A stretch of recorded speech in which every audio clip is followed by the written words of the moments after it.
Hi, and welcome to the Write the Story podcast, where we divulge tips on plotting as you listen in to us outlining a short story. This episode has been brought to you by our listeners and supporters on Patreon. If you want to help bring more podcasts like this one to life, please visit www.patreon.com/amwritingfantasy.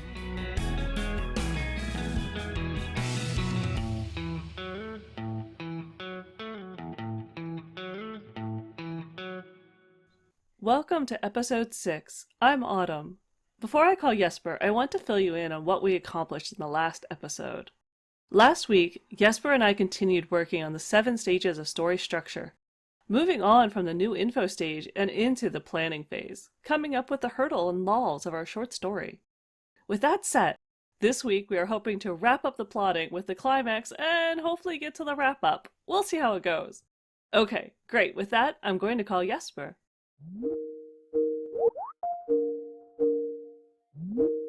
Hello? Hi, how are you? Hey, I'm doing good. It's so weird to record together while the sun is shining outside. I'm used to it's always evening on my end. It is, though it's funny, you say that with the sun shining and it's a rainy day here and completely gray, so the sun is not shining for me this time. I'm glad that it's not here because we have to go to like a school party which is held outside afterwards, so I'm very happy that it's not raining. No, that wouldn't be nearly as much fun. No. Yeah, we're just getting into the fall weather patterns in Maine, and that usually leads to a lot more rain, which is good because we're down 9 inches. We'll take some water. Okay. Well, the plants probably likes it. Yeah, they do. Everything really likes it. The frogs really like it. Yeah. Okay, cool. So I think we got to plot post number 6 last time. We were supposed to do the climax next. Yeah, we're up to the climax, which, well, I want to back up. There's that little part right between the planning phase and the climax that's called the decision. And it's usually just a paragraph, but it's where the protagonist decides, I'm in for this. I'm doing it. And so we don't have Dramna there yet. Right now she's hiding like in the corner under the covers, and the apprentice assassin is coming in to murder his Oh, and though speaking of that, I almost said murder her master, and I did have that thought last week after we finished. I'm like, gosh, we've never talked about the possible gender being anything other than male for the apprentice, but All right, I won't throw that wrinkle in right now, but I'm like, oh, I could see that kind of bonding. Oh, you poor, we're both women in this thing together kind of angle. I'm like, I could totally see that happening. Yeah, why not? But I won't sidetrack. Yeah, so that goes to show you can change the gender of a key pivotal figure in your story, like when you hit the climax. Why not? Yeah, why not? But yeah, so we do have Dramna not yet making the decision that she's going to do whatever it takes to save Askel's life. So we have that, and that'll move us straight into the climax with the action. Right, so I was just looking in our little book here, and it says, while the reader should have a general idea of what's coming, that's far from the same as being certain of the outcome. Well, okay, I don't think anyone will be certain that she can defeat this assassin that is coming. We do want to create immense doubt in the reader's mind as to whether or not the hero will actually make it.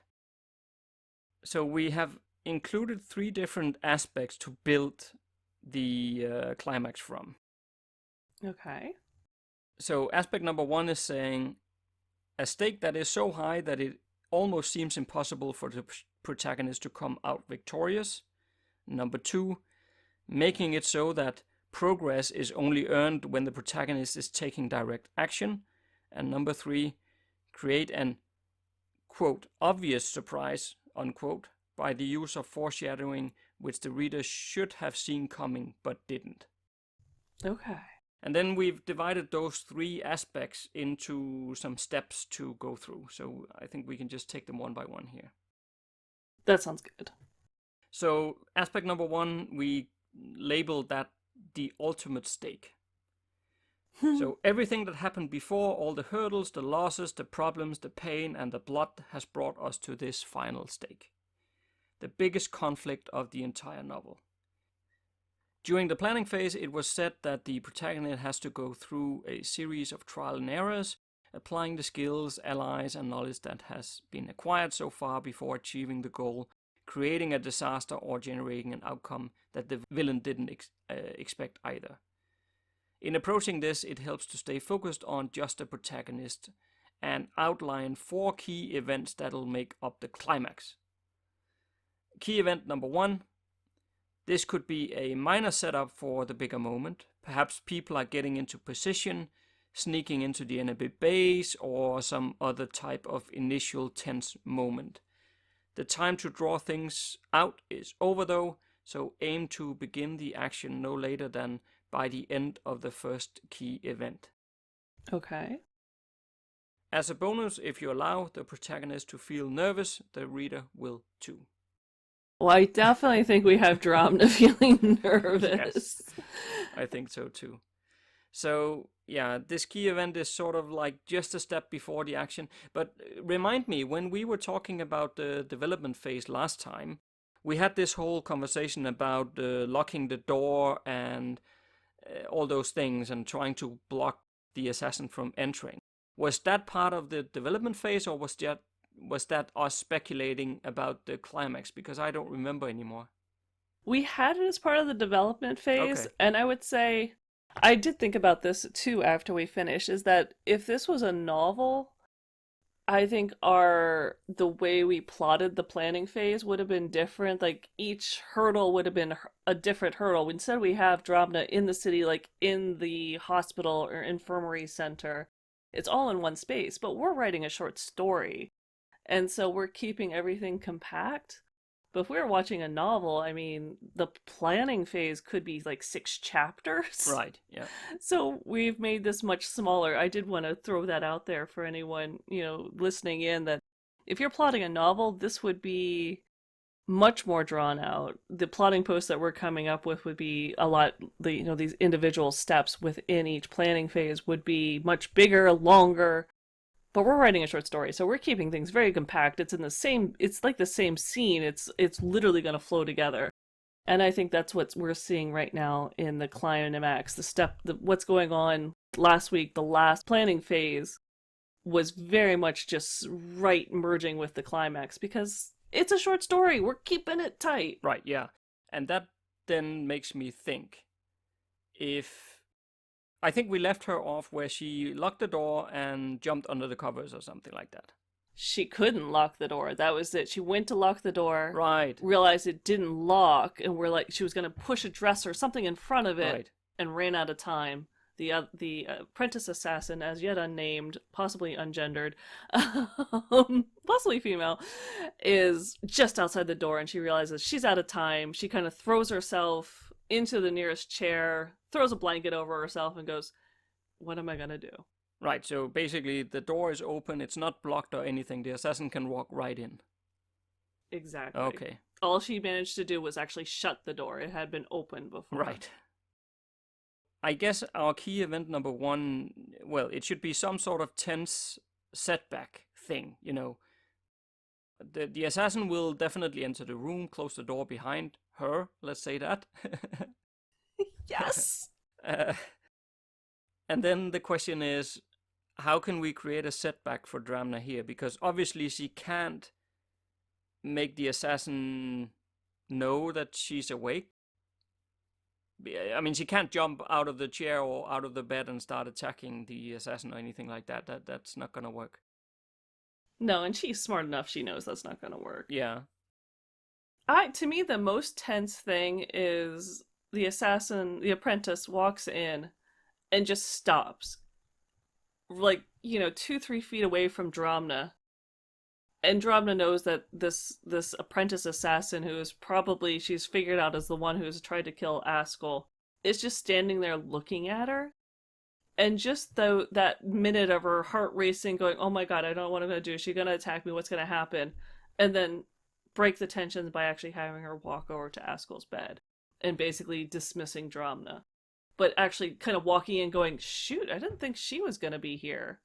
What do I do?" Just have that pause. Yeah, and let the tension just simmer. Yeah, and before she goes over to Askell's bed, she will stand there like you described, watching Dramna, Mhm. and Dramna can probably feel her eyes on her, like, and her heart is racing like crazy, right? And we can describe how she's afraid that she's trembling, Mhm. that the assassin will then know that she's awake and she knows that the assassin is there. And she will also maybe have some doubts about, did the assassin hear that I closed the door? You know, did they see? Mhm. Did the assassin see that the door was open as well, and that I locked it closed it? And after standing there for a while, maybe the assassin walks over to Dramna and leans in, and Dramna can smell her, and she puts her finger underneath Dramna's nose just to see how she's breathing, and to try to figure out whether is she's taking deep breath, is Dramna asleep, or Mhm. and Dramna is like really struggling because she knows what's happening, so she's really really struggling to keep her breath calm and like just deep and like, I'm asleep, don't worry. you know Oh God. I think that would be pretty I think that's freaking. great. Yeah. And Dramna has the senses, she wouldn't even have to open her eyes.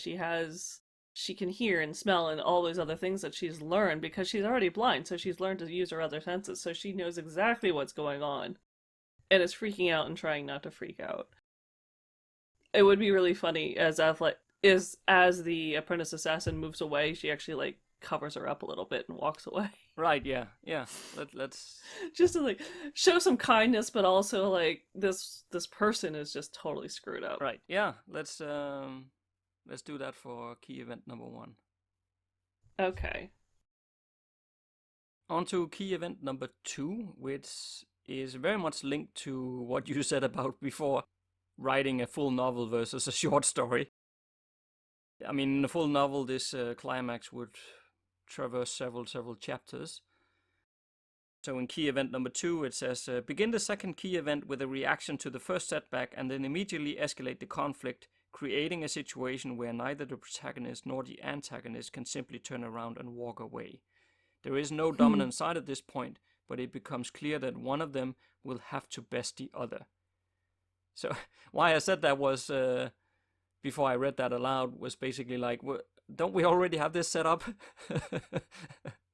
Pretty much. We're definitely combining these a little bit just because it is a short story, and that's sort of how you have to boil down an entire novel into something that's bite size. It's a lot of work. Yeah, so I would propose that we just jump into key event 3. Well, hey, we're going fast today. I like this. So here it says it's all about winning or losing at this stage, but in most stories it'll be a chaotic environment with shifting sides. Mm. There is to be no simple solution for the protagonist, and remember to keep it personal. The best way to achieve this is by covering what is happening to and around them. Is he or she worried about losing, getting lost? Giving the reader a quick reference like that enforces the fact that the stakes are realistic and high. Right, so this one is not difficult. We know that the assassin is moving up to Askell, getting out the knife probably, preparing to stab Askell or slit his throat, or probably slit his throat. That's more nasty. Yeah, that's more assassin-like. Yeah, and of course Dramna is. Well, I was just about to say she's peeking out, but she can't see anything. But she senses what's happening here. She knows that the knife is out now, and she knows that unless I do something, Askell is gonna die. And she probably won't think that the assassin will come to kill her afterwards. I don't think so. Also based on the assassin just pulling the blanket up a bit on her, and so she probably feels like she's not gonna kill me. But Askell is going to die unless I do something, and Askell is like this huge legend within Elven society, so obviously she cannot allow that to happen. So we have probably a situation where she knows, okay, I need to do something. And I don't think we need to start mapping out the entire fight here. That doesn't matter. We'll do that during the writing. But I think a few steps in there should probably be that she tries to get the knife that we talked about in the last episode. She sees, she knows, not sees, but she knows the knife is there, and she tries to collect that. Thinks that she gets noticed and are very nervous about that, number one. And number two, she will have to launch herself at this assassin from behind, attacking the assassin.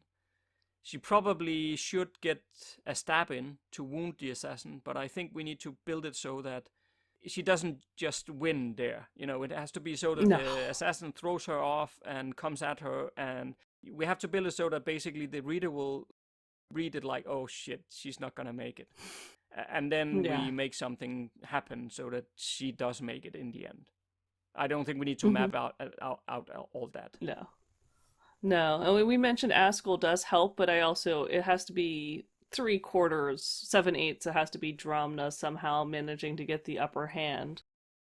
Maybe because of her senses or something, but I agree. But just because we can't have Askell. Askell obviously is going to be a mentor and an important figure and will help, but we've always said that, it's that whole idea of she's the heroine of the story, so somehow she's got to be really pivotal in making the climax be what. So what if we build it in a couple of stages? So she jumps up, attacks the assassin, stabs her. The assassin throws off Dramna, turns around, starts coming at her. Then Askell wakes up, or maybe he was awake. Maybe he sensed it already, but he throws out a leg or something and kicks the other assassin. And then, Dramna uses the confusion to attack again. And at this point, the reader will now think, okay, now she's going to win because the assassin just got distracted. But then we'll make it so that she doesn't, So Dramna is thrown back again or something, or maybe she's even wounded herself, Dramna. And then we can't make it so that some Deus ex machina comes into the picture, like somebody opens the door or something. It has to be Dramna's own action. But at that point, when she fails after the assassin got distracted, the reader will think that, okay, now it's over. So there we can then try to make it so that she reads it inside herself or something. She finds the willpower or the fortitude to actually go through with it, and she succeeds in the end. Again, we don't need to map that out right here, but I think we should build it in tiers like that so that there's actually 2 times where the reader will think, oh, she's going to make it. No, she's not. And then the third time, she succeeds. I agree, and I also think it would be really good, too, that whatever happens, whether it's Askell throwing a pillow or anything, that it just plays out that, Askell helps, he's aware, but it's also, definitely still something that's developing. Yeah, okay. Key event number 4, and you know what? What? It's the same as before. We already have this one. Yes! We are just plowing through our work today. Yeah, the 4th key event is the final confrontation between the main character and the villain, which we just did. Yes. And then we're on to that second, what did I call them before? Pillars or? Yes, I think it was pillars. Or posts. Whatever. There was 3 of them. The second one is protagonist agency, which we definitely have incorporated. So this is more like making sure that the protagonist is the one driving things forward. Checkmark, done. Okay. Yeah, we got that going on. So the last part of the climax now is the obvious surprise ending. Oh, obvious surprise. Yeah, so it says, now that you have the climax outlined, it becomes possible to tackle the obvious surprise ending.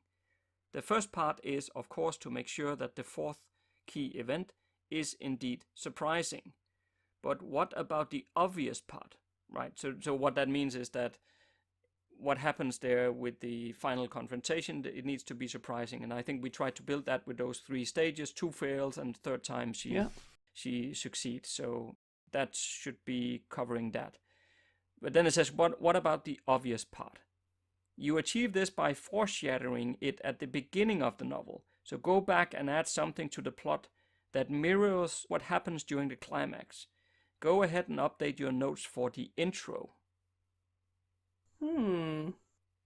So I'm thinking that if we're saying that Dramna doesn't want to kill the assassin, then the thing that could be added to the intro would be something like she saves an animal or something, some small stuff and then she just points out like life is too precious, you shouldn't waste it or something. So, and if you have that statement in mind when you then read the beginning or the ending, if you can recall what she said in the beginning, you would be able to add two and two together and say, well, of course she wouldn't kill the assassin. So we should set it up so that it seems as if she's going to kill the person, but then she doesn't do it.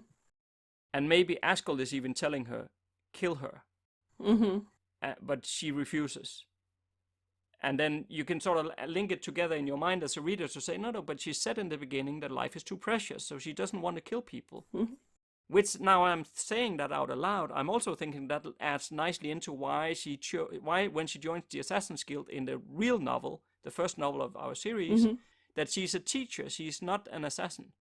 She doesn't, and the problem, the whole problem she has during the story where she's sent to finally kill someone, and she's like, but he seems like a nice guy. Yeah, exactly. So this would explain why, she just in general finds life too precious and you shouldn't just kill people. So when she joins the Assassin's Guild, which is a good thing to do in society, meaning you're going to get a prominent position in elven society, so it makes sense she would want to do that. But then she would say, but I don't want to be the ones going on missions. I will teach people instead. Yeah, I think that makes total sense. Fits her character great. And I think we even have in the beginning a really good scene. I mean, she's in this really violent storm. There could be anything, a snowshoe hare, something else that's also caught in the storm, that they kind of find each other, and she ends up protecting it, saying, oh, you poor thing, let me keep you safe. We'll suffer through this together. Probably some animal that, well, the hare, they don't mind the winter cold so much, right? Could it be like a seagull or a bird or something? I hate seagulls. Something, yeah. Well, there's a lot of different ones. There's Arctic tern. I mean, there are a lot of things, but anything that's going through a violent, like this big storm that's sweeping in, that's what we even think of a hare or even an Arctic fox, something that would normally go to ground. But if the water's rushing up and like flooding it, and so it's worn maybe as flood, or it's caught in the storm and outside of its own house. But yeah, I mean, birds, terns, there's a lot of things that could be definitely just suddenly flung into her tent, either seeking shelter or literally blown into the tent, that she could be then find and be like, I'm not going to leave you to die alone. Come into my little shelter and I'll keep you safe. Okay. Yeah, I think it all makes sense then, and it ties things nicely together, both with the beginning, but also with the actual first novel in the real series. Yeah, I like it. Wow, that's the final part now. Almost. This is really coming together. Yeah, I'm excited. Yeah, we have in the future episodes, we have a bit to do about the actual individual chapters, but in terms of like the main plotting items, this is the last piece. That's the wrap up. Yeah, which is exciting. I think the wrap up is so important, and I think a lot of authors tend to skip it because they finish the climax and they kind of like, okay, the novel's done. But this, yeah, it's so, to me, this sets the emotional end. This is like how you think of the novel later, and this is what you remember the characters as being. Absolutely. So I think it really helps to, even if you don't plan on continuing the story, because this is just a short story, the character continues off into a novel, but it's, a century later for her, or something like that. It's been, she's almost 200 years old when she picks up the story again. And here we're calling her a teenager, so she's maybe like, what, in her 40s, 60s? I don't know what an elven teenager is like. Indeed. But yeah, so I think it's important to have a good wrap up. It doesn't have to be long. I'm still pretty much a chapter or two and I'm done with my wrap up. Even if I have another story going, especially if it's in a trilogy and it's only book 1 or book 2, they tend to be maybe a little bit longer because I get excited, but there's got to be some kind of emotional end. Right, I agree. And it should also be short. This is a short story, so I think we're looking at 1 chapter for the wrap up here at the end. Let's just see what our guidebook says about this. Your goal for the wrap up is that you want to show the protagonist dealing with the emotions that follows from the climax, and you want to hint at what comes next in the character's future. It is time for the emotions to come out. Show your character dealing with the end of their arc. Perhaps the hero finally finds some peace. Maybe he or she is happy after having finally repaired the relationship with a family member, or frustrated as everything that has gambled was lost. Is he or she proud of what has been done and accomplished, or disappointed knowing that the wrong choices were made? I think, and you need to help me a bit here with your notes, but first of all, I think we need to do a time jump so that they're back at the Citadel of Farseeing in the main city now. They've made their way back, because we made some notes that I don't remember all the details of, but I do remember when we were talking about the initial character arc and all that, we had like quite a lot of notes and also discussions in the first episodes of this podcast about what would happen once she came back, and with the priestess and meeting her parents again and all that. We actually did a lot of that previously, I remember. Yes. I mean, we even have her as one of like the final acts. The priestess says, I can't say you're allowed to join the Assassin Guild over becoming one of Naveen's chosen. You have to ask Naveen. So she has to go back to the shore and ask, and eventually I think we have that she actually pauses. She tries for a few days, I think it was, and finally Naveen says, fine, but I will ask for a favor later. It was so cool. Oh yeah, that's right. That is really cool. Yeah, so we have that coming in the final book of our trilogy, of what that favor will be 200 years later. Yes, exactly. But so that we do have a lot of this, I think, wrapped up. And I mean, I could almost hear like, I could have seen like in the background that maybe she sends a message to her parents and says, I'm fine, I'm sorry, I'll explain later. That she rides back with Askell once he's well enough, which hopefully, I'm assuming, since he's helping to kill off an assassin, and whatever goes on there, but I'm assuming that, the assassin will be punished in whatever way that works for the Assassin's Guild. And she'll be riding back, and maybe they'll see like the Citadel in the distance, and he'll just be like, you know what, you should join the Assassin's Guild. I could almost see that as like an opening line to the wrap up, like, hey, why don't you join? Then she has to see her parents and get their forgiveness, as well as all of that goes and sees the priestess, goes and begs Naveen for forgiveness and his permission, and then she finally gets to actually join the Assassin's Guild. Yeah, I basically agree with all of that. The only thing I was thinking about, just to make it maybe a bit more interesting, is that, so if Askell wanted her to kill that other assassin and she doesn't do it, I was just thinking if we could build on that, in the sense that that confrontation there is actually what makes her realize that she does not want to be a assassin. The fact that, like, what I mean is that they probably, either Askell could just kill the assassin there, but I don't think that that's very dramatic. It would probably be better if they go back to the Citadel of Farseeing, to the main city, and then the assassin has to be punished. And even having Dramna talking on behalf of the assassin, maybe sort of like trying to convince people, don't kill her, or something, because Dramna just don't think it's a good idea. Also, we talked about before, the population of the elves are fairly low, so she just thinks life is too precious. So I'm wondering if we could make some coupling between the fact that they do kill the assassin as a punishment, and Dramna doesn't like it. She's troubled by it.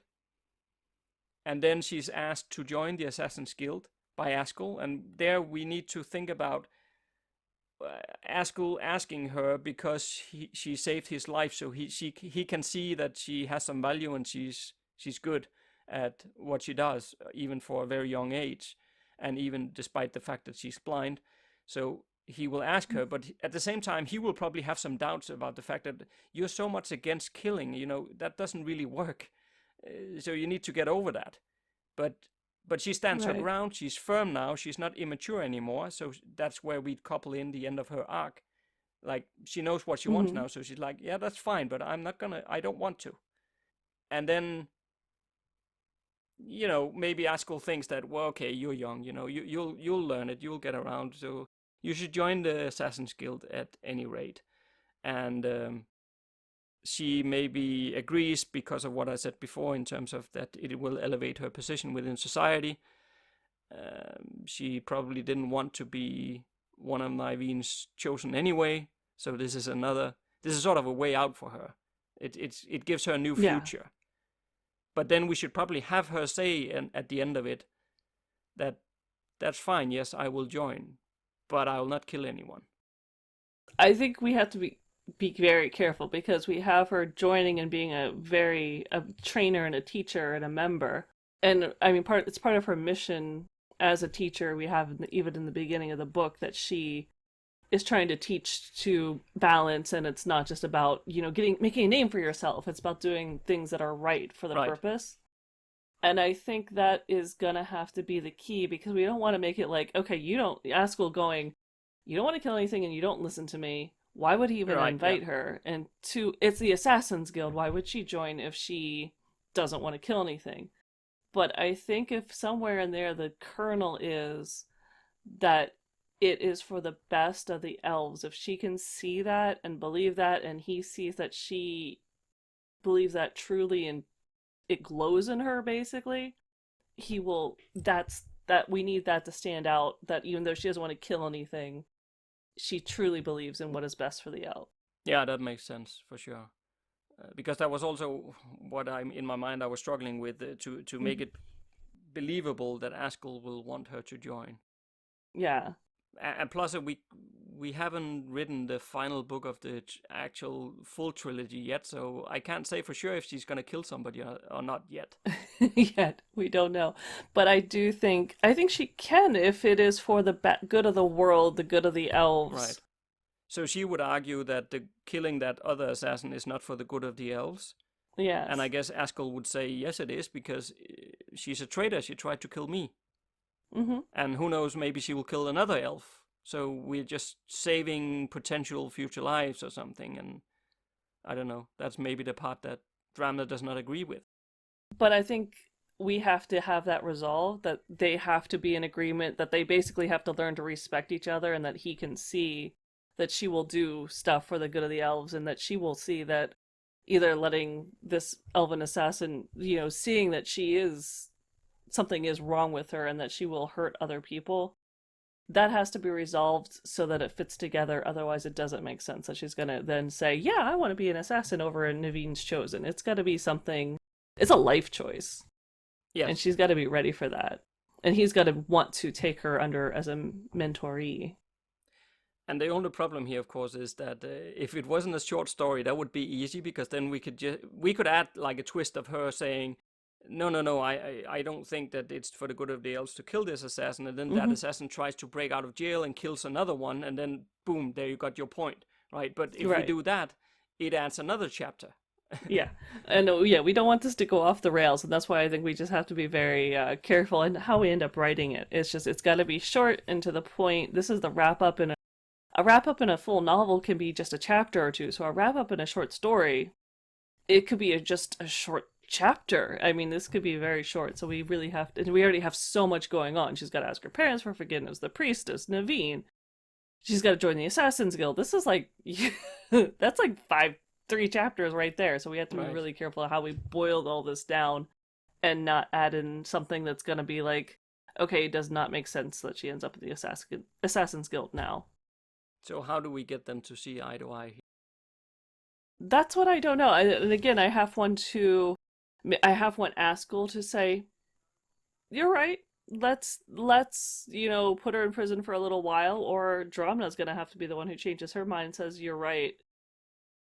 We'll have to go visit the prisoner, or she'll have to have done something, just something that makes her realize that, yeah, no, she really will kill anyone, and it is right that for the good of the elves, she shouldn't be here. It's one of the two. Yeah, maybe we could have what I just said, but it happened off screen. So when her and Askell talk about it, she will do her claim that no, it doesn't help anything. It's not for the good of the elves to kill this other person.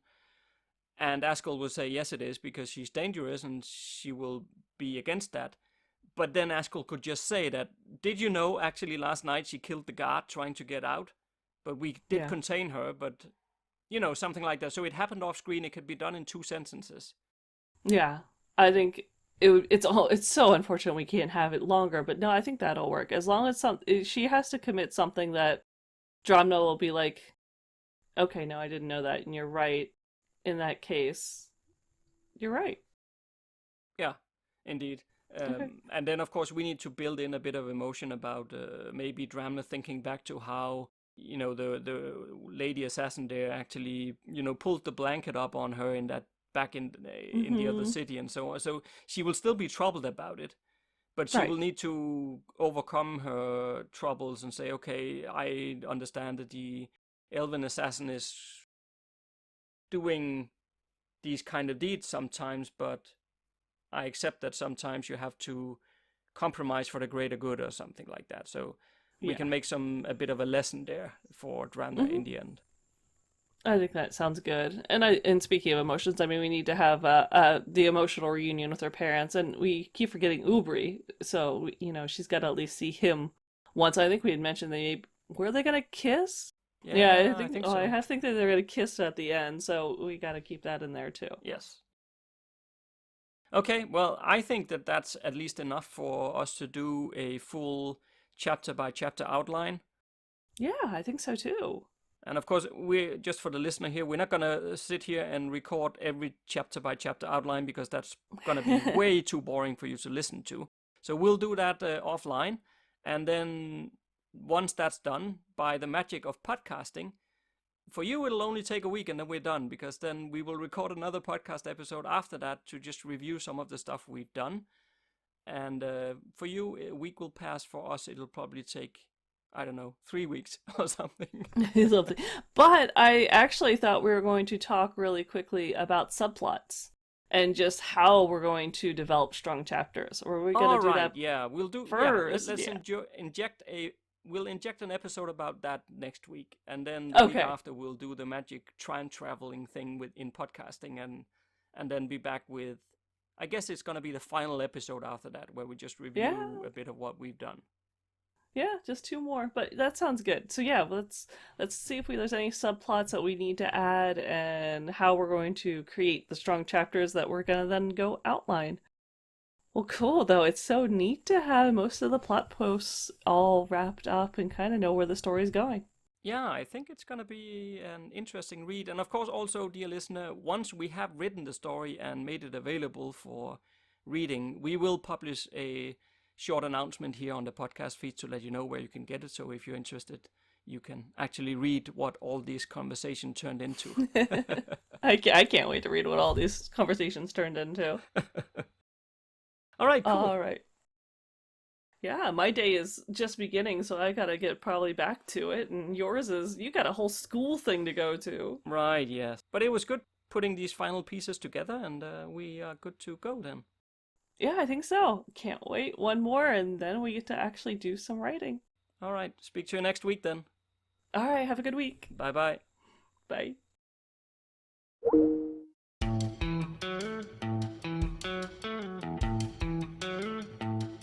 Thank you for listening to Write the Story, a limited series podcast. Please consider to support. It will help us make more podcasts like this one in the future. Go to www.patreon.com/amwritingfantasy.